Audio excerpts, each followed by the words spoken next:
या सुन रहे हैं, यह भी स्वभाव में सुन रहे हैं।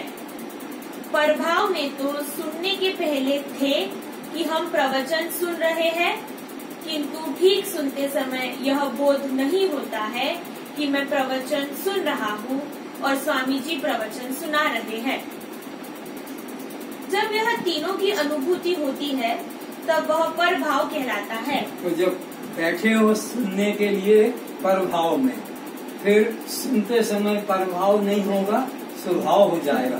फिर उठोगे तब फिर प्रभाव में आ जाओगे कि अब टाइम हो गया, हाँ अब चलो नीचे चलते हैं, या अब ऊपर चलो टाइम हो गया बैठेंगे। तो ये प्रभाव में शुरू होता है, प्रभाव में खत्म होता है, लेकिन क्रिया के समय वहाँ न करता है न कोई प्रकार का कर्म है। तो प्रभाव में ही कोई क्रिया होती है, स्वभाव में यह कर्ता, क्रिया, कर्म, दृष्टा, दर्शन, दृश्य की त्रिपुटी ही नहीं रहती है। जब ज्ञानी अज्ञानी दोनों के स्वभाव में कर्ता, कर्म, क्रिया का अभाव हो जाता है, तब देखना, सुनना, बोलना, चलना, खाना, सोना यह कर्म व्यवहार भी नहीं है। इसलिए प्रशांत महासागर लहरा रहा है, मेरे प्यारों लगाओ गोता एवं मस्त रहो। अब न मुझे कुछ बोलने को बचता है, न तुम्हें कुछ सुनने को बचता है। अब न रहा संचित, न प्रारब्ध, न क्रियमान कर्म। इस आत्मानुभूति में सब भस्म हो गया। अब मन में यह प्रश्न उठेगा कि जब ज्ञानी अज्ञानी दोनों स्वभाव में जीते हैं, तब ज्ञानी मुक्त होता है एवं अज्ञानी बद्ध क्यों होता है? तो सुनो, ज्ञानी अज्ञानी के जीवन व्यवहार में कोई भेद नहीं है। दोनों में अंतर कुछ भी नहीं, पर देखा जाता है कि जो कर्म अज्ञानी करता है वही कर्म ज्ञानी करता है। लेकिन ज्ञानी मुक्त है और अज्ञानी बद्ध क्यों हो जाता है? तो उसका कारण यही है कि ज्ञानी के मन में कर्म के प्रति मैं कर रहा हूँ ये भाव नहीं रहता है, और अज्ञानी के मन में मेरे बिना ये काम होगा नहीं, मैंने ये काम किया कल मैं ही करूँगा, इस प्रकार का वो एक कर्तव्य अभिमान रहता है। इसलिए उस अज्ञानी का बंधन है और ज्ञानी को बंधन नहीं। भेद केवल इतना ही है कि इस बात को अज्ञानी नहीं जानता है, वह अपने को कर्ता भोक्ता मानता है, इसलिए बंधन को प्राप्त होता है। ज्ञानी अपने को कर्मों का दृष्टा, साक्षी, अक्रिय, असंग जानता है, इसलिए मुक्त होता है। तो दोनों में अंतर क्या पड़ा? कर्म में अंतर किसमें? निश्चय में। अज्ञानी का निश्चय अपने कर्तव्य भाव में है और ज्ञानी का निश्चय अपने साक्षी भाव में। मैं केवल साक्षी हूँ, मैं कर्म का कर्ता, बस इतना ही फर्क है। जब तक कुछ होने, पाने, करने, देखने, जानने का भाव है, तब तक प्रभाव है, स्वभाव नहीं है।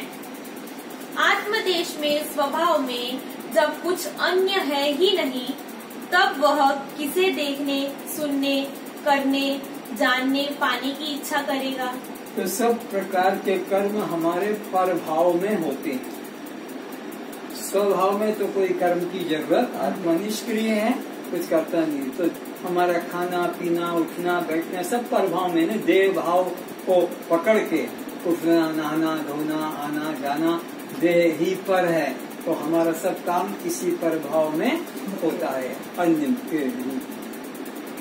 जिस अज्ञान अवस्था में द्वैत सा प्रतीत होता है, वही अन्य को देखता, सुनता, जानता, रस लेता, ग्रहण करता है। गहरी निद्रा में कोई सुनने वाला नहीं कि सुनाने वाला नहीं, करने वाला नहीं कि कोई कर्म नहीं, कोई प्रकार का, क्योंकि वहाँ द्वैत नहीं है, शुद्ध तत्व है, वहाँ कोई प्रकार का दुख नहीं।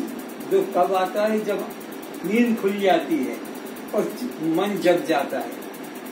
तो मन जग जाता है तो द्वैत संसार आ जाता है और तभी तुम्हारे कर्म होने लगते। पर गहरी निद्रा में तुम अकेले हो, वहाँ कोई प्रकार का कर्म शुभ अशुभ होता नहीं। किंतु इसके विपरीत जहाँ पर विद्वान की दृष्टि में सब एक आत्मा ही है, वहाँ कौन किसको देखे, सुने, छुए, सूंघे, चखे और जाने। तो गहरी नींद रोज का अनुभव है, कोई भी प्रकार का वहाँ कर्म, क्योंकि वहाँ दूसरा है ही नहीं।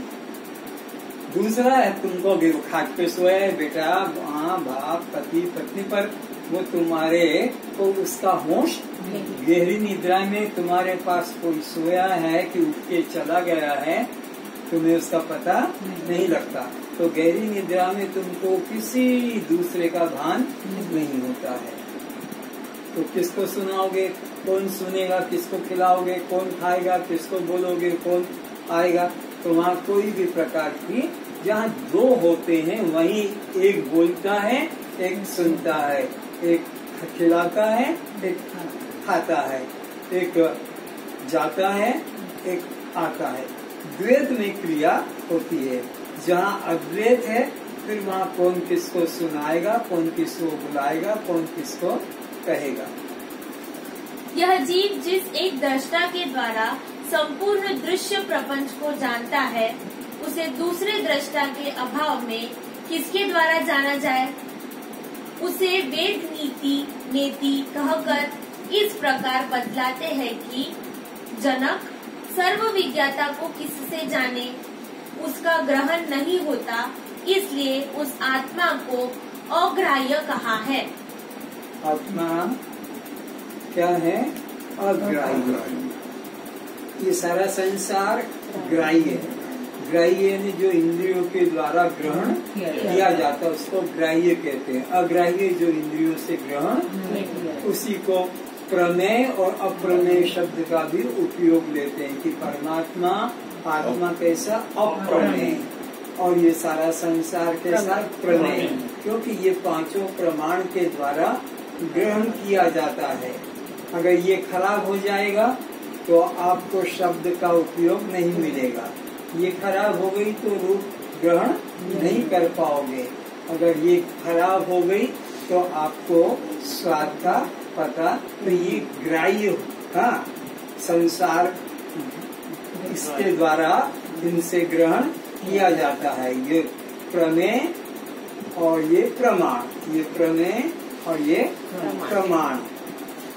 परमात्मा कैसा है, आत्मा कैसा है? अप्रमेय, अग्राह्य, उसको किसी इंद्र के द्वारा ग्रहण किया नहीं जा सकता।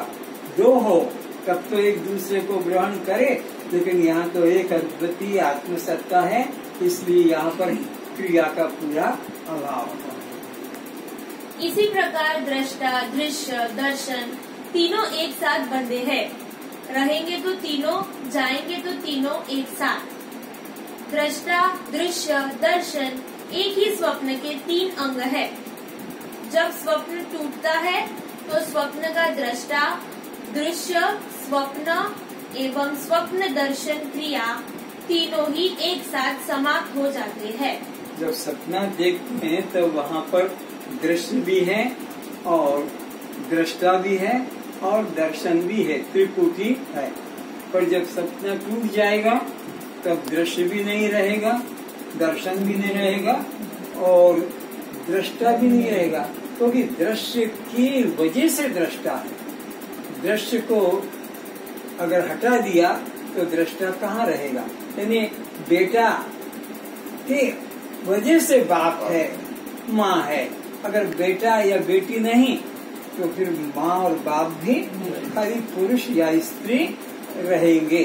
तो ऐसे ही यहाँ पर स्वप्न में त्रिपुटी है, लेकिन सपना टूट गया तो न वहाँ पर कोई दिखने को है, न कोई देखने की है, न देखने वाला है। दृष्टा भाव ऊपरी है, साक्षी भाव गहरा है। दृष्टा तो तीनों में अभिविभाजित हुआ बैठा है। दृष्टा हो तो दृश्य भी होगा एवं दृष्टा दृश्य है तो वहाँ दर्शन क्रिया भी होगी। और दृष्टा को पैदा किसने किया है? दृश्य तो उसको कहते हैं जो नाशवान है, जो झूठा है, असत है। तो दृष्टा को पैदा किसने? उसी ने पैदा किया है। अगर वो दृश्य न बनता तो तुम किसके दृष्टा बनते? तो तुम्हारी स्थिति दृश्य की वजह से है। जैसे तुम ना होते तो राम है, कृष्ण है, इनको कौन बताता? तुम्हारी वजह से ये प्रकाशित होते हैं। तो ऐसे ही दृश्य की वजह से तुम दृष्टा है।